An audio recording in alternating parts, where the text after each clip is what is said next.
Ертеде кең байтақ қазақ даласында бір бейбіт ел өмір сүрді. Бұл елде Байбөр мен Аналық атты қарт жұп бар еді.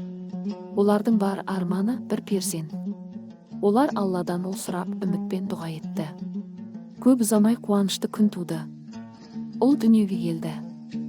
Бала Алпамыс болып аталды. Ол кішкентайынан ақ ерекше еді.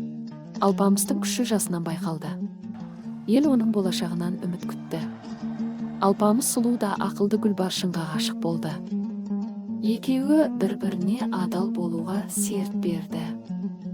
Көп ұзамай Алпамыс алыс сапарға аттанды. Алайда жолда ол жау қолына түсіп қалды. Қараңғы зынданда жылдар өтті. Бірақ батыр үмітін үзбеді. Күш пен сенім оны еркіндікке жетеледі. Алпамыс сенімді серігі Байшұбармен қайта табысты. Ол туған еліне оралуға асықты. Алпамыс елін қорғап жауды жеңді. Көптен күткен қауышу сәті келді.